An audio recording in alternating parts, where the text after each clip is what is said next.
How to compress a guitar. This one ought to be interesting because at face value, there isn't much to it, right? You slap a compressor on the guitar audio and voila, compression. But there's a lot more to it than that. What is the best way to compress a guitar? It can be dependent on genre as well as the type of guitar tone. So today, we're going to dig into the proper way to compress guitars, and some might not be your conventional first thought. By the end of this video, you'll understand the most succinct way to compress a guitar, as well as the type of compressors you should use for different guitar tones. So what's happening, fam? Miami here with JST, and the reality is I've heard a million different rules about compression when it comes to guitar. Don't compress it. Smash the compressor. You can do it, but never in metal. Use opto for this, etc. But in learning all of those rules, the only thing I truly learned was this. Every single rule someone has said can be disproved by a song that did it and did it well. So they're simply just guidelines to follow, and I'm gonna help try and shed some light on those guidelines. We're going to begin with the concept behind heavier guitar parts for now, because they don't actually need a compressor to compress. Let's start with what gives us the saturated tones that we strive for. Distortion.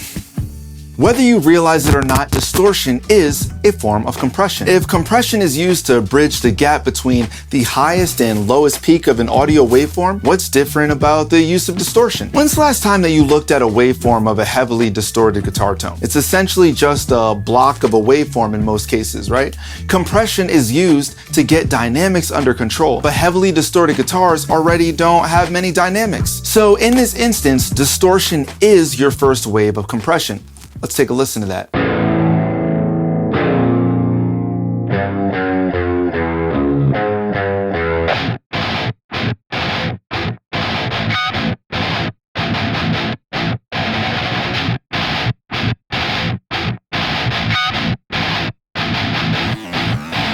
If you love the sounds you were just hearing, I was using ToneForge Jeff Loomis, and to get your free trial of this magnificent plugin, make sure to click on the link in the description below. Also, don't forget to check out our signature bus glue compressor series you'll be seeing throughout this video. The second wave of compression you want to use on distorted guitars is going to be VCA compression, like an SSL channel compressor. The reason for this is VCA compressors introduce attack and release time. These can be used to make the compressor react in a way that mimics having more transient information than it actually does. In this way, you can create movement with compression instead of just having a static track. This is also a reason that you'll notice since the 80s, the idea of the SSL channel strip has proven to be the go-to for rock music due to the type of distortion these tracks typically have. You don't really want to go overboard with the compression here. A nice 1.5 to 2:1 compression ratio does wonders, since you don't want to squash the signal too much more than it already is. Pair that with a slow attack as well as a fast release. You want to have a slow attack because you want some of the signal to get in before the compressor reacts, creating the illusion of movement.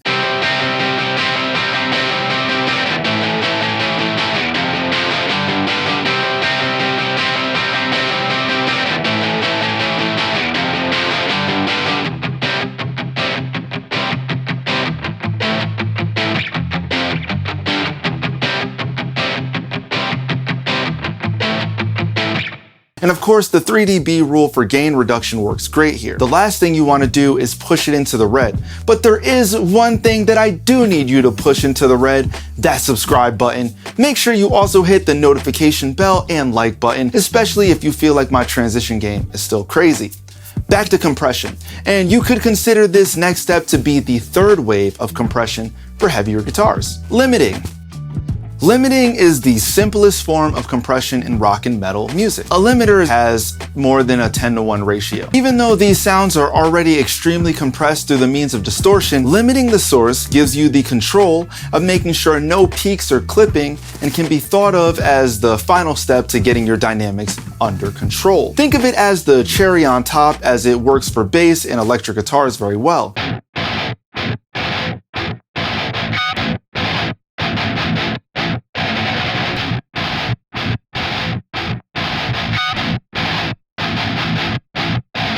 One thing that I want to point out that's extremely important here is that you can use limiting or VCA compression or both in succession. There are no rules, but the reality is this: the more distorted and saturated you go, the less compression you need. So think like radio rock and pop punk, which is slightly less saturated and distorted. great for VCA stuff. Gent and heavy metal, perfect for a limiter.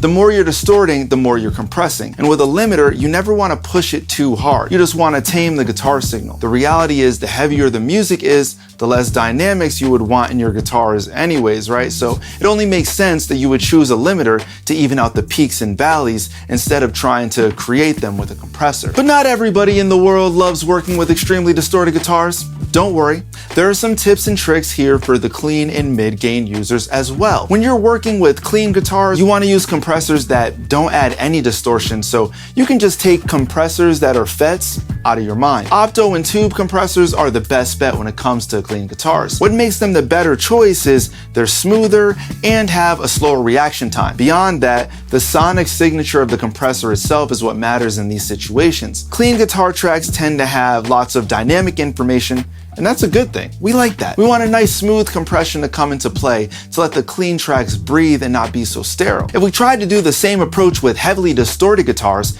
it wouldn't work the same. And that's because any music with heavily distorted guitars doesn't call for extremely dynamic playing, at least not in my experience. When people are playing a single coil guitar through a Fender Twin Reverb, the thought process is usually a need for very expressive playing.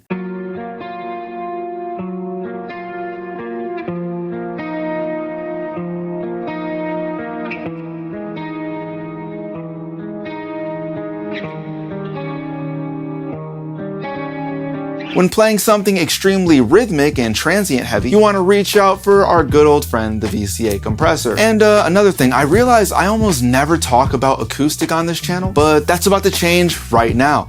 When compressing an acoustic, you want to stick to the similar thoughts of a clean electric guitar. Forego the thought of using a FET compressor and go with something with a slower reaction time. Opto really shines in this regard. Compressors like the LA2A and CL1B, they're amazing at this and sort of the go-tos for acoustic in general. I know distressors have an opto mode, but to be honest, I don't really think they're amazing on acoustic guitar, just being honest.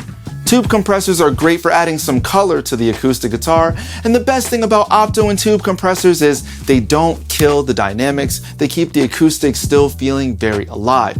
So, in conclusion to all of this, it seems that there's more than one way to compress that 6-string, simply distorting it, limiting it, and of course trying out different flavors of compressors to get you going. Hopefully the general compressor settings help for the VCA based stuff, and of course you won't need any of those for opto, so it's pretty set and forget.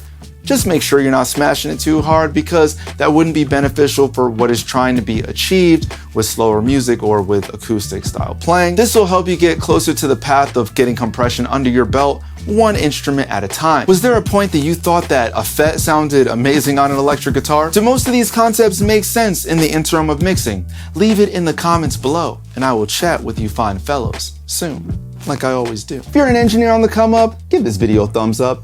Don't forget to subscribe, you only have to do it one time, and tap that bell for notifications so when a video drops, you know the location. Till next time, I am out of here. Mic drop, except as engineers we know, I'd never really drop this thing, because that get really expensive, even if it is a piece of shirt. Later.